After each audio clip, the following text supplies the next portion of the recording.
축하드립니다. 선생님.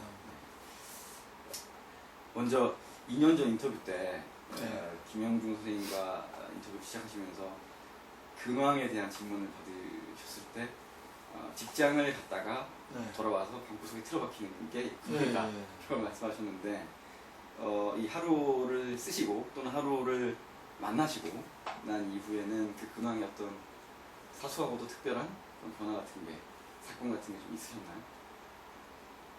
아니요, 근황에는 뭐 특별한 근황은 그러면 여전히 여전히 뭐 출근하고 일하고 퇴근하고 그러신가요? 주로 방구석에 처박혀 있고 그렇습니다.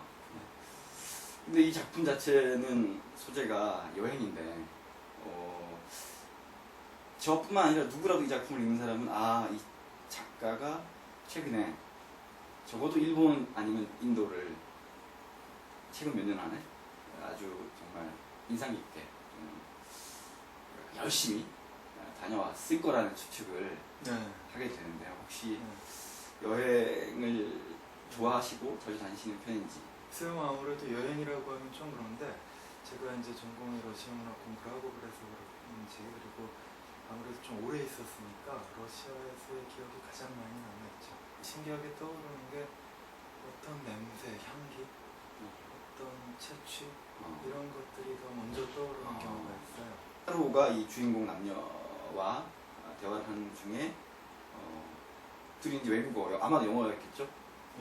외국어로 대화를 함에도 불구하고 외국어로 대화하는 게 안 느껴지고 외국어라고 느껴지지 않도록 만드는 재주가 있는 사람으로 나오고, 또 그 더 뒤에 가서는 그 하루의 과거 경험을 얘기하는 중에 한국어에서 자신이 모르는 한국어인 도를 믿으십니까? 라는 한국어를 신기하게 어떻게 된 건지 모르지만 알아듣는 그런 장면이 나오는데 혹시 문학 언어 내지는 언어 일반 또는 언어 좀 큰 주제로 번역이라는 문제에 대해서 원래 이제 하루라고 하는 인물에 대해서 생각을 했을 적에 이제 맨 처음에 떠올렸던 것이, 우리가 가령 이제 뭐 횡단 이런 얘기를 하잖아요. 어떤 낯선 것 혹은 다른 공간 또는 타자 등등에 대해서 느끼는 어떤 이질감 뭐 이런 얘기들을 많이 하는데,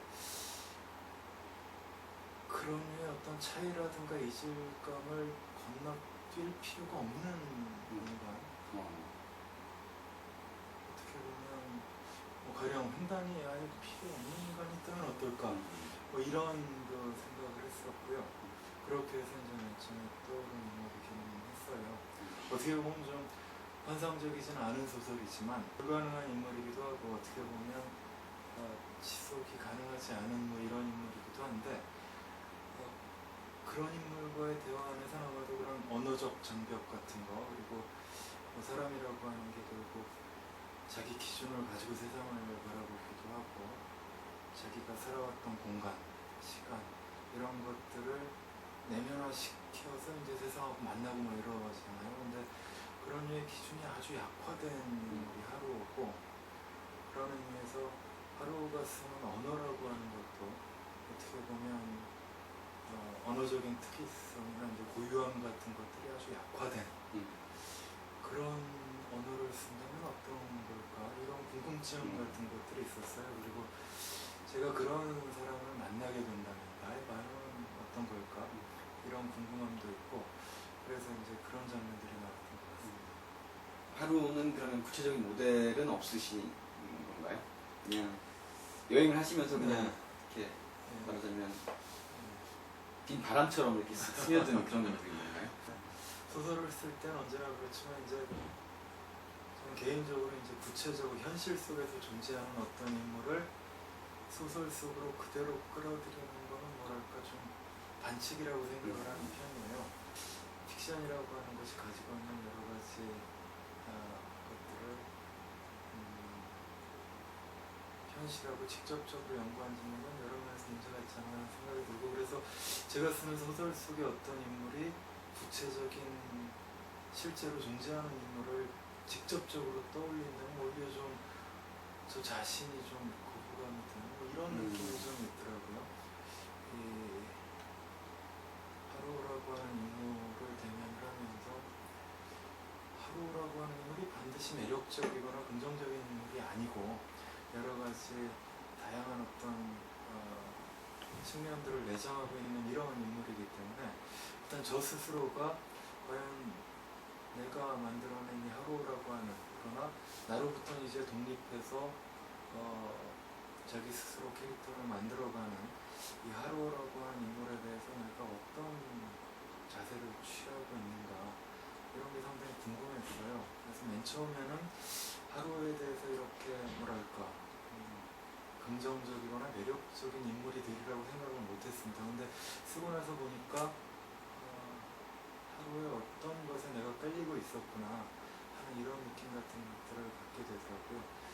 그럼에도 불구하고 하루라고 하는 인물이 일종의 가능성이라거나 아니라거나, 또는 하루를 어떤 희망적인 결말 또는 절망적인 결말로 끝맺음을 하게 만들 수는 없다는 생각이 좀 들었어요.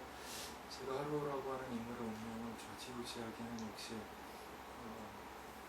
공란하고 비슷하게 자격이 없지 않은가. 그렇게 오히려 나의 반응 혹은 하루에 대한 나의 자세 이런 것들을 보여주는 게 그 소설의 몫이 아닌가, 이 정도로 생각을 했습니다.